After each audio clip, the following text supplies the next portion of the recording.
अब सबसे पहली स्टोरी, एक पर्सनल स्टोरी जो मैं आपको बताता हूँ, एक स्टोरी जो पर्सनली मुझे बहुत अच्छी लगती है। करीब 1 साल पहले मेरे एक व्यूअर ने भेजी थी, हिमाचल प्रदेश से। तो हिमाचल प्रदेश आप जानते होंगे कि ऐसा स्टेट है जो कि पहाड़ों और जंगलों से भरा हुआ है जी। अब ये जो चीज़ें होती है ना, पैरानॉर्मल एंटिटीज जो होती हैं, भूत प्रेत, ये भूत प्रेत, चुड़ैल वगैरह, ये ज़्यादातर ऐसी जगहों पे रहना पसंद करती हैं जहाँ पे कि इन्हें कोई देखे ना, कोई डिस्टर्ब ना करे। और अब चूंकि हिमाचल तो है ही पूरा पहाड़ों से और जंगलों से भरा हुआ, Isolated.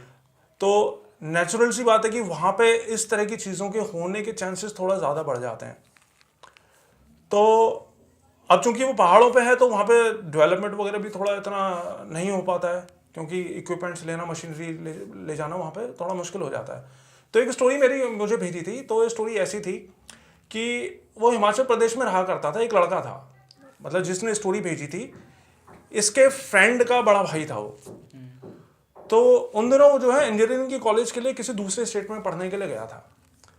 तो एक बार क्या हुआ, दिवाली के टाइम पे छुट्टी लेकर, उसके कॉलेज में छुट्टी पड़ी होंगी, तो वो अपने घर आया वापस। अब जो उनका घर था वो मतलब वो जो एरिया था वो ऐसा था कि बस जो थी वो उनको बस स्टैंड पे उतार देती थी, लेकिन बस स्टैंड से इनके मोहल्ले तक आने के लिए थी तो सिंपल एक रोड, लेकिन वो रात के टाइम सुनसान हो जाया करती थी वो रोड काफ़ी।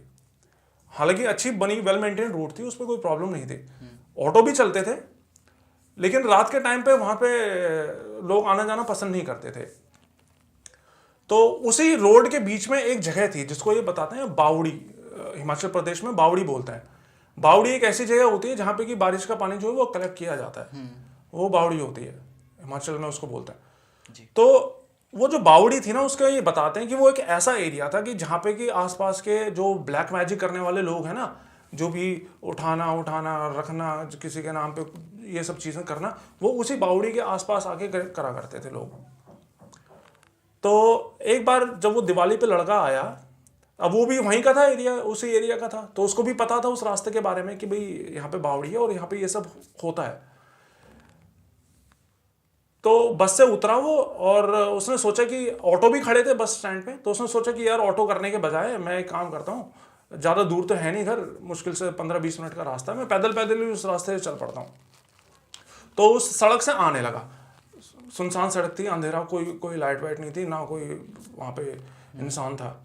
तब वो चलता चलता आ रहा था, एक हाथ में उसने अपना बैग ले रखा था, जो भी लगेज था उसका, और अपना चलता चलता उस रोड से आ रहा था। अब क्या हुआ, जब वो उस बावड़ी के पास पहुंचा ना, तो उसको वहाँ पे एक औरत बैठी दिखाई दी। रात के करीब 1:30-2 बजे का टाइम था। अब 1:30-2 बजे एक औरत बीच सड़क पे ऐसी जगह पे बैठी हुई थी जहाँ पे कि ब्लैक मैजिक करा जाता है। तो वो तो देखते समझ गया कि औरत पक्का कुछ ना कुछ गड़बड़ कर रही है, इसी तरह की कोई चीज़ कर रही है।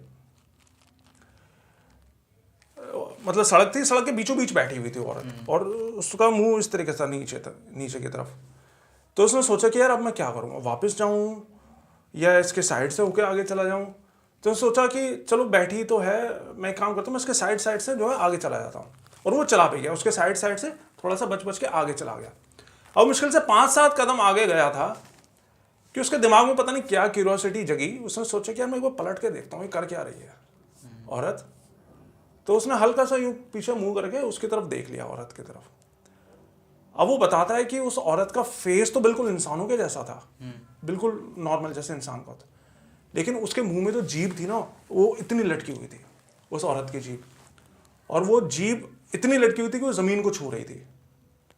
अब नेचुरल सी बात है, ये तो देखकर रात में कोई भी डर जाएगा, वो तो 20-21 साल का लड़का ही था। तो वो घबरा गया वो देख के एकदम से। और अब उस जगह से बस स्टैंड नज़दीक पड़ता था और इनका घर जो था वो थोड़ा सा दूर था। तो आगे जाने के बजाय उल्टा वहीं से बस स्टैंड पे चले गए, भाग गए वहाँ से बस स्टैंड पे। फिर उन्होंने वहीं बस स्टैंड पे पूरी रात बिताई, और फिर सुबह जब दिन निकला ना, उसके बाद ही अपने घर आया, घर वालों को सारी बात बताई, मेरे साथ ऐसे ऐसा हुआ।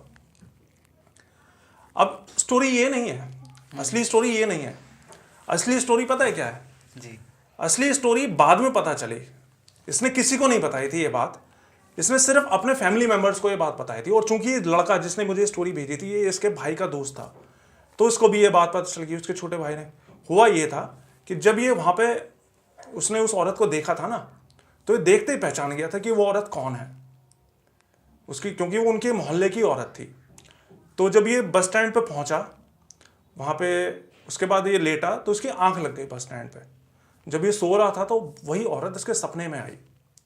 उसने बोला कि मुझे पता है तूने मुझे देख लिया है और तूने मुझे पहचान लिया है, लेकिन मैंने भी तुझे पहचान लिया है।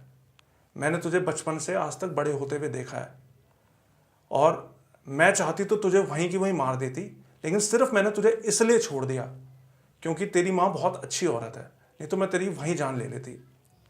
और अगर आज तूने कभी किसी को भी मेरे बारे में बताया कि मैं वहाँ पे भी ये सब कर रही थी, तो मैं ना सिर्फ तुझे, तेरे पूरी फैमिली को मार के खा जाऊंगी।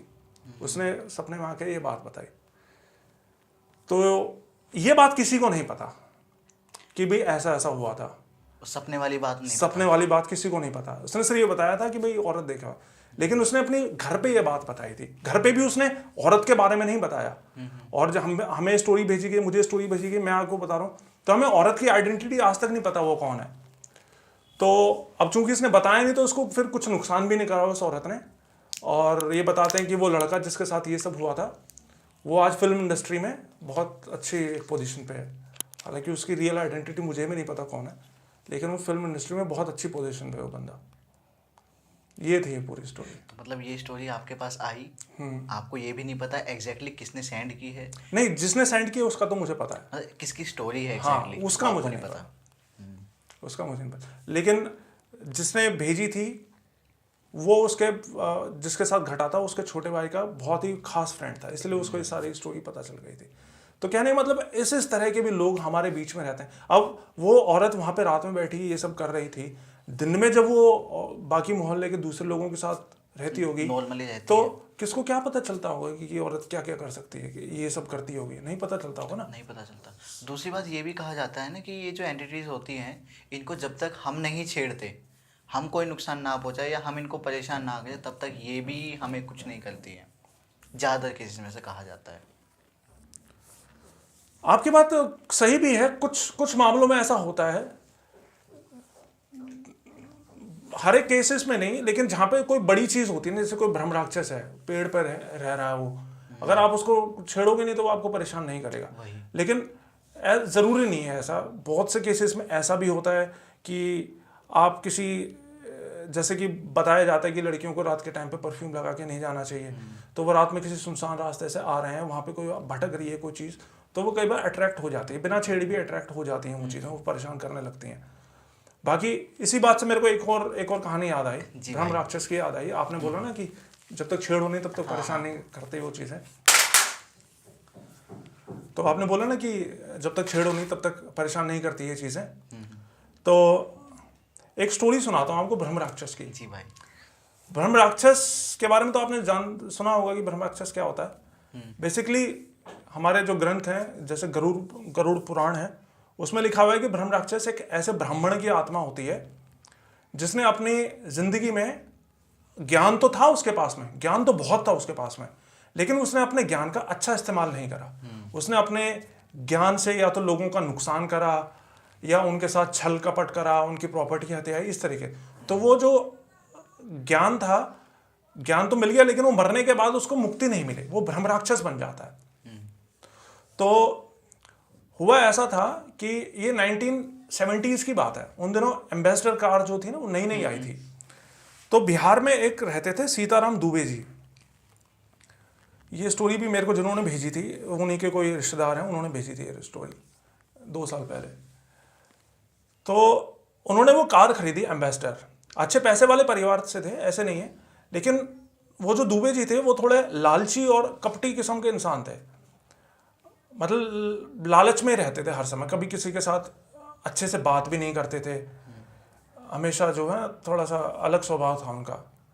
तो उन्होंने एम्बेसडर कार खरीदी। तो उनके पास ज़मीन तो थी, काफ़ी अच्छी ज़मीन थी, लेकिन वो ज़मीन ऐसी थी कि पेड़ वेड़ लगे हुए थे वहाँ पे, मतलब कि ऐसा कमरा वमरा नहीं बना हुआ था उन्होंने।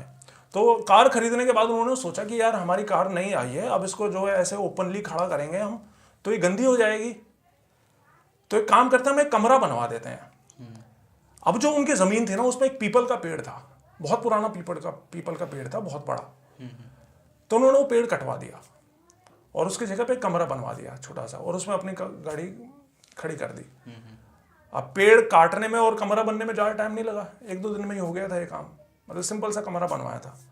अब जिस दिन इनका वो कमरा बन के तैयार हुआ, उस दिन ये गाड़ी खड़ी करी इन्होंने अपनी, शाम को अपने घर आए और आके बिना खाना खाए सो गए। तब तक सब कुछ ठीक था। अगले दिन से इनका जो बिहेवियर था बिल्कुल 180 डिग्री चेंज हो गया। पहले जो था ये किसी से अच्छे से सीधे मुंह बात नहीं करते थे, लेकिन उसके अगले दिन से सबसे मीठी जुबान में बात करने लगे। अब आप सोचोगे कि मीठी जुबान में कौन सा भूत बात करता है, वही। लेकिन ये तो पॉजिटिव चेंज हो गया ना, होना चाहिए नेगेटिव। हाँ, लेकिन ये पॉजिटिव चेंज था नहीं। आगे बताता हूँ कैसे। जी। क्योंकि वो इनसे बदला लेना चाहता था, जो भी चीज़ आई थी वो बताता हूँ हुआ क्या था। तो सबसे मीठी आवाज़ में बात करने लगे। पहले जो था कोई पूजा पाठ नहीं करते थे, सुबह लेट उठते थे, लेकिन अगले दिन से सुबह 4 बजे उठने लगे। 4 बजे उठ के नहाते, वर्जिश करते और पूजा पाठ में लग जाते। फिर शाम को भी वही काम करने लग जाते। तो इनका डेली का रूटीन होने लग गया, और कुछ दिनों में इनकी बॉडी तगड़ी बनने लग गई। तो इनकी वाइफ थी, बच्चे थे, आस पड़ोस के थे, उनको देखा कि यार क्या हो रहा है इनको, ऐसा क्या होने लग गया इनको। लेकिन उनसे कोई भी कुछ बात करता तो बात नहीं करते ज़्यादा किसी से। वो ऐसा नहीं कि परेशान करते थे, परेशान भी नहीं करते थे किसी को, लेकिन किसी से बात नहीं करते थे, अपने एटीट्यूड में रहते थे। हाँ, मतलब अपने अंदर ही मगन रहते थे, जैसे कि वो उनको जानते ना हो कि ये कौन है, तो क्या मतलब मेरा तुम्हारा, किसी से मतलब ना रखना। हाँ। तो ऐसा हो गया था।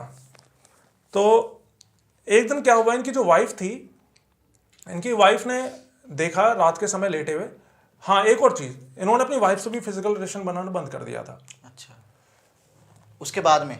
हाँ, मतलब उस रात के बाद में, जब उन्होंने वो पेड़ काट के वो बनवाया था, उसके बाद से पूजा पाठ करने लग गए। सुबह शाम नहा धो के अच्छे से, किसी से बात नहीं करते, वाइफ के साथ अलग सोते थे। तो एक रात इनकी वाइफ ने देखा कि ये बेड पे लेटे हुए हैं, लेकिन लेटे होने के बाद भी इनको बाहर आंगन में घूमते हुए दिखाई दे रहे हैं अपने हस्बैंड। तो उसकी वाइफ को बड़ी हैरानी हुई कि यार ऐसे कैसे हो सकता है, ये तो मेरे बगल में लेटे हुए हैं, तो बाहर आंगन में कौन घूम रहा है। लेकिन उसने कुछ नहीं कहा। हालांकि उनको ये तो समझ में आ गया था कि भाई इनके ऊपर कोई कुछ गड़बड़ हो चुकी है, लेकिन वो अपना सच्चे मन से पति मान के इनकी सेवा करती रही। अपनी सेवा में उसने कोई कमी नहीं होने दी। फिर उन्होंने जो है इलाज करवाने की भी कोशिश की, इनके घर वालों ने, कि भाई कौन सी चीज़ इनके ऊपर ऐसी आ गई है जो कि इन्होंने बिल्कुल घर वालों से बात करना ही बंद कर दिया, ये सब करना बंद कर दिया। लेकिन जहाँ भी उनको इलाज के लिए लेकर जाते किसी भी तांत्रिक के बाबा के पास, तो वहाँ जाके वो जोर जोर से हंसने लगते, बुरी जोर जोर से, जैसे कि उनके साथ कोई मजाक चल रहा है, ठीक नहीं होते। तो फिर क्या हुआ, एक दिन, अब वो ये कहते हैं कि ब्रह्म राक्षस जो है ना, ब्रह्म राक्षस को कोई ताकत रोक नहीं पाती, उसको कोई नहीं, उसको कैसे ठीक करना है ये सिर्फ वो ब्रह्म राक्षस खुद ही बता सकता है, उसको कोई और नहीं बता सकता। आप उसको ज़बरदस्ती नहीं निकाल सकते किसी से, आप उससे रिक्वेस्ट कर सकते हो, उसको मना सकते हो। तो उन्होंने बहुत कोशिश करी ठीक करवाने की, नहीं हुआ। फिर एक दिन क्या हुआ, दोपहर के टाइम उन्होंने ही, सीताराम दुबे जी ने खुद ही अपनी वाइफ को बुलाया अपने पास, घर के बाहर आंगन में बैठे वो कुर्सी पे। उन्होंने बोला कि एक काम करो, घर के सब लोगों को और आसपास के सब लोगों को मेरे पास लेकर आओ। अब तब तक ऐसा माहौल हो चुका था कि कोई इनकी बात नहीं टालता था, क्योंकि सब इनसे डरने लगे थे। तो उन्होंने बताया कि वो बुला रहे हैं, तो सब उनके घर के आसपास के मोहल्ले के सब इनके आसपास आके चारों तरफ बैठ गए। फिर इन्होंने बोला, सीताराम दुबे जी ने, जिसके ऊपर ब्रह्म राक्षस आ रखा था, उन्होंने बोला, तब तक नहीं पता था किसी को कि इनके ऊपर क्या है। उन्होंने सबको बोला कि चलो तुम लोग यहाँ बैठो, आज तुमको एक कहानी सुनाता हूँ। फिर उन्होंने कहानी सुनाना स्टार्ट करी। इन्होंने बताया कि 400 साल पहले की बात है। एक बार एक कुम्हार था, वो एक रास्ते से आ रहा था जंगल से, तो उसको एक पीपल का पेड़ दिखाई दिया रास्ते में। उस पीपल के पेड़ के चारों तरफ लाल रंग का धागा बंधा हुआ था, और ऐसा लग रहा था जैसे पूजा के निशान होते, जैसे कि उसकी पूजा करी जाती हो। तो उस कुम्हार के दिमाग में पता नहीं क्या आया, उसने वो पेड़ काट दिया, और उस पेड़ को काट के उसके टुकड़े करके आगे लकड़हारे को बेच दिए। अब हुआ क्या कि पेड़ काट के उसने बेच तो दिया, लेकिन उसके अगले दिन से वो कुम्हार अजीब अजीब हरकतें करने लगा, अपनी बीवी को पीटने लगा, ये सब करने लगा। तो एक दिन उसकी बीवी जो है ना, उसको उसके पास लेकर गई। कोई माता का भक्त था बहुत बड़ा, काली माता का भक्त था शायद, तो उसके पास लेकर गई। तो वहां पे जब वो मंत्र पढ़ रहा था काली माता का भक्त, तो उसने कुम्हार ने उसने उसकी खूब पिटाई करी। मतलब ये बताते हैं कि वो भक्त बहुत बड़ा था, ऐसा ऐसा भक्त था जिसके सामने कोई भी ऊपरी चीज टिक नहीं पाती थी, लेकिन उसने उसकी खूब पिटाई करी, उसको भगा दिया वहां से। उसके अगले दिन फिर जिस लकड़हारे ने वो लकड़ियां खरीदी थी, उस लकड़हारे की मौत हो गई, उसका सर धड़ से अलग कर दिया था किसी ने। लेकिन फिर वो ब्रह्म राक्षस वहीं नहीं रुका, उसके कुछ टाइम बाद वो जो कुम्हार था, वो उसकी बीवी, वो दोनों ही मारे गए। उनके पेट बीच में से फाड़ दिए थे किसी ने, जैसे बहुत ही गुस्से में फाड़े हों। और जितने भी उनके पालतू जानवर थे, गाय भैंसे बकरियां वगैरह, वो सब मारे गए। फिर जो था, ये चीजें आसपास के गांव में फैली। उसने बताया कि आसपास के गांव में फैली, तो एक दूसरे गांव में कोई बड़े पंडित जी थे, तो उनको पता चला कि यार ऐसा कैसे हो सकता है कि कोई भी मंत्र, कोई भी चीज उनके ऊपर असर ही ना कर रही हो। दुर्गा सप्त स्तुति जो होती है, चांदी पाठ होता है, और भी बड़े बड़े जो भी चीज होती है, कोई असर ही नहीं कर रहा है इसके ऊपर। इसका मतलब ये कोई और ही चीज है, ये पक्का कोई ब्रह्म राक्षस है। फिर उन पंडित जी ने उनसे रिक्वेस्ट करा कि महाराज आप शांत होइए, आप बताइए कि आपका हम कैसे इलाज करें। तो उसने बताया कि वो जो पेड़ काटा था, वो पेड़, उस पेड़ पर मैं रहता था। अब तुम्हें मुझे शांत करना है तो तुम्हें मेरे को एक पेड़ के ऊपर स्थापित करना पड़ेगा। फिर उन्होंने एक पीपल का पेड़ लगाया और उसके ऊपर प्रॉपर जो है क्रियाएं करके, पूजा विधि विधान से उनको स्थापित कर दिया। तो इनकी पत्नी जो कहाँ सामने सुन रही थी ये सारी बातें, उन्होंने इनसे पूछा कि आपको कैसे पता, ये तो 400 साल पहले की बात है, आपको कैसे पता है कि 400 साल पहले ये हुआ था। तो उसने बताया कि वो जो पेड़ पे ब्रह्म राक्षस रहता था ना, वो मैं हूँ, और मैं उस पेड़ पे था जिसको तेरे आदमी ने काट दिया था 1 महीना पहले। उस पेड़ पर स्थापित किया गया था। हाँ, उसी पेड़ पर स्थापित करा था जो गाड़ी खड़ी करने के लिए उन्होंने वो काट दिया था, और इसलिए वो इनके ऊपर आ गया। तो उस टाइम पे तो ब्रह्म राक्षस बहुत गुस्से में आया कि इसने मेरे साथ ऐसा किया, मैं किसी को नहीं छोड़ूंगा। लेकिन फिर कुछ टाइम बाद, कुछ मिनटों बाद उसका गुस्सा शांत हुआ। उसने उससे बोला, उसकी पत्नी से, कि बेटी तूने मेरी बहुत सेवा करी है, ये जानते हुए भी कि मैं तेरा पति नहीं हूँ, तूने मेरी सेवा में कोई कमी नहीं होने दी, इसलिए मैं तेरे को तरीका बताता हूँ तेरे पति को ठीक करने का। तुम एक काम करो, तुम एक पीपल का पेड़ लगाओ और उस पर पूरे विधि विधान से मुझे स्थापित करो, तभी मैं तेरे से इसको छोड़ूंगा। तो उन लोगों ने फिर वैसा ही किया और अपने उसी जो उनकी ज़मीन थी उसी में एक पीपल का पेड़ लगाया और उस पर स्थापित किया। और वो ब्रह्म राक्षस ये बताते हैं कि आज इनके परिवार की सुरक्षा करता है, रक्षा करता है। यानी कि मैं ये कह सकता हूँ कि जो हमारे कर्म होते हैं, कर्मा जिसे कहते हैं, वो कहीं ना कहीं तो हमारी हेल्प करते ही हैं। इस स्टोरी में जैसे कि उनकी वाइफ ने उनके साथ अच्छा बिहेव किया, उनकी सेवा की, तो शायद इसीलिए उनकी जो फैमिली वो सेफ रही, ऐसा कह सकते हैं। हाँ, इस पर्टिकुलर स्टोरी में तो ऐसा रहा कि भाई उसकी वाइफ की सेवा की वजह से मेरे ख्याल से उसको, ब्रह्म राक्षस को इतना गुस्सा नहीं आया। तो नहीं तो मुझे नहीं लगता कि वो उसको जिंदा भी छोड़ता, वो मार देता उसको। उसके लिए क्या बड़ी बात है, कोई बड़ी बात नहीं थी। क्योंकि वो ऑलरेडी एग्जाम्पल दे चुका है कि 400 साल पहले ऐसा हुआ और इतने लोग मारे गए। हाँ, तो मेरे ख्याल से उसकी जो वाइफ थी उसकी सेवा देखकर ही थोड़ा सा वो इम्प्रेस हुआ होगा। लेकिन कर्मा वाली थ्योरी मुझे ठीक नहीं लगती कि अच्छे कर्मों से कुछ अच्छा होता है। ऐसा बहुत देखा है हमने, अच्छे अच्छे काम करने वाले लोगों के साथ भी बहुत बुरा होता है। ये तो है। तो खैर वो एक अलग चीज हो गई है। अच्छा, आप ब्लैक मैजिक में बिलीव करते हो? ब्लैक मैजिक में बिल्कुल बिलीव करता हूँ। क्यों करते हो? देखो ब्लैक मैजिक, देखो मैं आपको बताता हूँ, हमारे यहाँ तो जो है ना, हर एक चीज़ को रिलीजन से जोड़ दिया जाता है, हर एक चीज़ को भगवान से, देवी देवताओं से जोड़ दिया जाता है। लेकिन ये असल में जो चीज़ें होती हैं ना, ये एनर्जी होती हैं। काली माता भी एक एनर्जी है और दूसरे देवता भी एक एनर्जी है। और ब्लैक मैजिक कुछ नहीं है, ब्लैक मैजिक इसी एनर्जी को नेगेटिव तरीके से यूज़ करने का तरीका है। और ये सिर्फ इंडिया में नहीं होता, दुनिया का ऐसा कोई भी देश नहीं है, मुझे नहीं लगता, जहाँ पे इस तरीके की चीज़ें ना होती हों। अफ्रीका में चले जाओ, उधर मैक्सिको की तरफ चले जाओ, अरब में तो आप, अरब कंट्रीज़ जो है ना, अरब कंट्रीज़ आप बोल सकते हो नो शिट कंट्रीज़ हैं। मतलब कि वहाँ पे कोई भी फालतू की चीज़ें नहीं मानी जाती वहाँ पे, अरब में, अरब कंट्रीज़। तो अरब में तो, सऊदी अरेबिया में तो ऐसा कानून है कि अगर आपके पास ब्लैक मैजिक करने का कोई सामान भी पकड़ा जाए ना, जिससे कि उनको लगे कि ये ब्लैक मैजिक करने के लिए यूज़ किया जा सकता है, वो सीधा आपका सर काट देंगे। सजाए मौत है वहाँ पे ब्लैक मैजिक करने के लिए। तो सऊदी अरेबिया जैसी कंट्री में अगर ब्लैक मैजिक के खिलाफ इतने सख्त कानून हैं तो इसका मतलब यही है कि ब्लैक मैजिक होता है और बहुत ही खतरनाक हो सकता है। यहाँ इंडिया में तो मानते ही नहीं है कुछ ऐसा, मतलब अगर हम गवर्नमेंट की बात करें या फिर हमारे संविधान की बात करें, उसमें तो कोई जगह ही नहीं इन सब चीज़ों के लिए। नहीं देखो, पता है क्या प्रॉब्लम वही है कि इन चीज़ों को आप साइंटिफिकली कैसे प्रूव बस करोगे। यही प्रॉब्लम। साइंटिफिकली तो हम गॉड को भी प्रूव नहीं कर सकते, किसी चीज़ को प्रूव नहीं कर सकते इस तरह की चीज़ों को। लेकिन जस्ट बिकॉज कि साइंस कोई चीज़ प्रूव नहीं कर सकती इसका मतलब ये नहीं कि वो चीज़ें होती नहीं है। इनफैक्ट मैं आपको बताऊं, ब्लैक मैजिक तो इतना खतरनाक हो सकता है। मैं पर्सनली ऐसे परिवारों को जानता हूं जिनकी फैमिली में सब मेल मेंबर्स मर गए। और पता है मेजर मैजिक में जब मौत होती है उसका एक पैटर्न होता है, उसका एक प्रॉपर तरीका होता है। अचानक से उल्टी आना और तब मरना। मेजोरिटी ऑफ केसेस में उल्टी आके मरता है आदमी, एकदम से उल्टी आई और आदमी मर गया।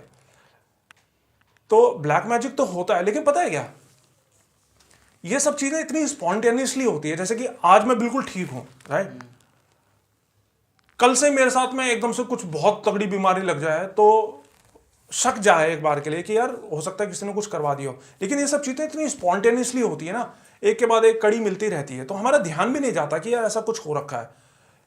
महीनों तक, सालों तक ये चीजें असर करती हैं और फिर एंड में अपना काम कर जाती हैं। तो ब्लैक मैजिक तो बहुत खतरनाक लेवल तक का हो सकता है, बहुत। बल्कि मैं आपको एक चीज और बताता हूँ, एक अनपॉपुलर ओपिनियन आपको बताता हूँ कि बहुत से लोगों का ये मानना है कि अगर आप भगवान को मानेंगे, भगवान की पूजा करेंगे तो ब्लैक मैजिक से बच जाएंगे। देखो, भगवान को मानना अच्छी बात है, पूजा पाठ करना अच्छी बात है, और वो आपको बचाते भी हैं रैंडम चीज़ों से, रैंडम भूतों से। जैसे मान लो किसी रास्ते से आ रहे हो, वहाँ पे कोई ऊपरी चीज़ है, वो आपके ऊपर आना चाह रही है, तो आप भगवान का नाम लोगे तो आप बच जाओगे। लेकिन अगर किसी ने पर्टिकुलरली आपके नाम से क्रिया कर रखी है ना, तो भगवान आपको नहीं बचा पाएंगे। मतलब ओनली नाम लेना, पूजा करना इज नॉट द सॉल्यूशन। नहीं बच पाओगे। उसके लिए हमें भी कोई क्रिया करनी पड़ेगी। उसके लिए आपको ऐसे आदमी के पास जाना पड़ेगा जो इसमें स्पेशलिस्ट हो, तांत्रिक, कोई बड़ा बाबा, जो कि उस क्रिया को, ब्लैक मैजिक वाली क्रिया को काट सके अपनी कोई क्रिया करके, तभी आप बच पाओगे। भगवान आपको इस हद तक बचा सकता है कि आपकी जान ना जाने दें, राइट, इस हद तक आपको हो सकता है भगवान बचा ले। लेकिन ऐसा नहीं हो सकता कि वो ब्लैक मैजिक आपके ऊपर असर ना करे। बहुत तगड़े लेवल तक का ब्लैक मैजिक होता है। ब्लैक मैजिक की स्टोरी बताता हूं मैं आपको। ये वैसे तो बहुत सारी स्टोरीज हैं, कौन सी बताऊं आपको। देख लो जो आपको लगे कि बताना चाहिए, सबसे ज़्यादा डरावनी है। एक स्टोरी बताता हूं आपको, मेरे को उड़ीसा से भेजी थी मेरे एक व्यूवर ने जी। तो वो स्टोरी ऐसी थी कि वो बताते हैं कि उन दिनों उड़ीसा में एक जगह राउरकेला, राउरकेला में एक स्टील प्लांट है, टाटा स्टील प्लांट है शायद। जी। तो उन दिनों जो है गांव में रहते थे और गांव में उनकी एक दुकान थी। अब ये स्टोरी बताने से पहले एक छोटी सी चीज और मैं बता देता हूँ कि ब्लैक मैजिक लोग करते क्यों हैं। सबसे पहले तो जो ब्लैक मैजिक करते हैं ना लोग, ये कोई भी आपको अनजान बंदा नहीं करेगा। ये हमेशा आपके जानने वाले, आपके रिश्तेदार, आपके दोस्त, यही सब करते हैं, क्योंकि वही आपसे जलते हैं। हमेशा वही बंदा करेगा जो आपसे जलेगा। केवल कारण यही होगा, जलन। और क्या हो सकता है, या तो आपने किसी के साथ बहुत बुरा करा हो तो वो गुस्से में आके करेगा, जलन, बदला। हाँ, कि भाई ये इतना तरक्की क्यों कर गया, ये इतना अच्छा कैसे रह रहे हैं, इतना अच्छा खा रहे हैं, पी रहे हैं। चलो, हमारे यहाँ हरियाणा में तो बहुत बहुत कॉमन चीज़ें हैं, जगह जगह गलियों में ऐसे बैठे हुए हैं, 500 1000 रुपए में जो है वो कर देते हैं लोगों के ऊपर। मैं भी हरियाणा से हूँ, मैंने शायद आपको बताया नहीं। अच्छा। तो हमने भी देखा है जगह पर, जैसे चौराहे होते हैं वहाँ पे कुछ कुछ चीज़ें रखी होती, कई बार देखा है, हम इग्नोर करते हैं जस्ट, और सुना भी है इसको वो हो गया, इसके साथ ये हो गया, बट कभी आंखों से मैंने नहीं देखा है। देखो, आंखों से चीज़ें, मैं आपको बताऊं, जब मैं इस लाइन में नहीं आया था ना, तब हम भी ये चीज़ें समझ नहीं पाते थे, मैं भी नहीं समझ पाता था। लेकिन अब हज़ारों लोगों के रियल इंसिडेंट्स जब मेरे को पता लग चुके हैं, तो एक पैटर्न समझ में आने लगता है कि जब ये चीज़ें असर करती हैं तो कैसे असर करती हैं। अगर आपके ऊपर ब्लैक मैजिक करा गया है तो उसका असर ये भी हो सकता है कि आप किसी दूसरे आदमी की आवाज़ में बात करने लग जाओ। औरत है तो आदमी की आवाज़ में बात करेगी, और आदमी है तो औरत की आवाज़ में बात करेगी। तो उससे तो साफ पता चल जाएगा कि ब्लैक मैजिक या कुछ ऊपरी चीज़ आ रखी है। लेकिन कई बार ये इतने माइन्यूट लेवल पे असर करती हैं ये चीज़ें कि आपको उनके जो है ना सिम्टम्स पता करने में भी बड़ा मुश्किल हो जाता है। इसके सिस्टम्स इतने छोटे भी हो सकते हैं कि रात में आदमी दांत पीस रहा है, ये भी सिम्टम हो सकता है कि आपके ऊपर कुछ करा गया है। तो आपको सिर्फ ये देखना होता है, लेकिन लाइफ में चेंजेस जरूर आते हैं, ये पक्का है। करने से पहले और करने के बाद में आपकी लाइफ में 100% कुछ ना कुछ ऐसा होगा। बस आपको ये देखना है कि भाई क्या हुआ है। अगर आपका कोई बच्चा है, कोई वो पहले अच्छे भला खेलता था, ज़्यादा रोता नहीं था, लेकिन पिछले कुछ दिनों से बहुत ज़्यादा चिड़चिड़ा हो गया, बहुत ज़्यादा रोने लगा है, तो ये चांसेस हैं कि उसके ऊपर कुछ पैरानॉर्मल इफेक्ट आ रहा है, या शायद कुछ हो चुका है उसके साथ में। या कोई बड़ा ही सही रात में सोते समय पहले दांत नहीं पीसता था, अब दांत पीसने लगा है, तो ये पक्के इस बात के चांसेस हैं कि उसके ऊपर कुछ हो सकता है। घर में आग लग जाना, ये भी मैंने देखा, बहुत सारे केसेस में आग होता है। अब चलो मैं आपको उड़ीसा वाली स्टोरी बताता हूँ, इसमें ये आग वाला सीन भी हुआ था। तो बेसिकली उनके गांव में घर था और उनकी एक दुकान थी। तो दुकान उन्होंने खोली, तो कुछ टाइम बाद उनकी दुकान बहुत अच्छी चलने लगी, खूब अच्छा पैसा कमाने लग गए। अब होता क्या है ना, जब एक बढ़ जाता है पड़ोसी, तो आस पड़ोस के दूसरे लोगों को जलन होने लगती है। तो उनके सामने एक औरत रहा करती थी, विधवा औरत थी वो। तो तब तो इनको पता नहीं था भाई क्या हुआ क्या नहीं। तो ये जो लड़का था ये बहुत छोटा था उस टाइम पे, ये मेरे ख्याल से 12-13 साल का था। तो वो औरत इसको अपने घर में बुलाती कि आजा हमारे घर में आके खेल ले। तो ये भी ना समझता। हालांकि इन्होंने जो मुझे बात बताई वो मेरे ख्याल से पूरी नहीं बताई, क्योंकि पब्लिक शेम की वजह से, मतलब ओपनली बता नहीं सकते। तो एक 12-13 साल का लड़का किसी लेडी के पास जा रहा, तो उसका भी मन करता होगा जाने का, है ना। तो वो लेडी उसको अपने पास बुलाती अक्सर और उसको बोलती, और जब भी ये उसके पास जाता ना, वो उसको एक ग्लास में कुछ मीठा शरबत बना के देती और वो पीता और अपने घर पे आ जाता। अब क्या हुआ, जो उनकी दुकान चल रही थी, धीरे धीरे इनके घर में चीज़ें होनी शुरू हो गई। इसी बीच इनके जो फादर थे, उनकी राउरकेला स्टील प्लांट जो था उसमें जॉब लग गई और वहाँ पर ट्रेनिंग के लिए जाने लगे। अब घर पे सिर्फ उनकी मम्मी रहती थी और ये रहता था लड़का। तो ये बताता है कि इसकी मम्मी कई बार जैसे किचन में काम कर रही होती, तो उसको एकदम से ऐसा लगता है जैसे कि कोई पीछे उनके खड़ा हुआ है। पीछे मुड़ के देखती तो कोई भी नहीं होता। कई बार उनको जो है अकेले शाम के टाइम घर में बिल्ली के रोने की आवाज़ आने लगती, जबकि बिल्ली कोई होती नहीं थी घर में। मतलब ये ना सिम्टम्स थे कि अब क्रिया शुरू हो चुकी है। इस तरह के सिम्टम्स होने लगे थे इनके साथ में।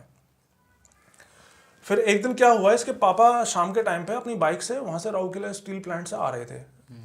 उड़ीसा में भी बहुत सारे जंगल हैं, तो वो जंगल के रास्ते से ही आ रहे थे। तो जंगल के रास्ते से आ रहे थे, उनको बीच आगे करीब ये बताते हैं 10-10:30 बजे का टाइम हुआ, तो उनको एक बकरी का बच्चा खड़ा दिखाई दिया, छोटा सा बच्चा।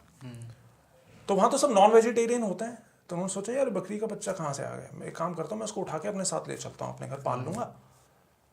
तो उन्होंने उसको उठा के अपने गमछे पे पीछे बांध के लटका लिया बाइक पे और आने लगे। लेकिन मुश्किल से ये 10 कदम ही आगे गए होंगे, इन्होंने रियलाइज़ करा कि वो बकरी का बच्चा जो वो बड़ा होने लगा, उसका वेट बढ़ने लगा, पीछे बंधा हुआ है तो उसी दौरान। हाँ, उसी दौरान।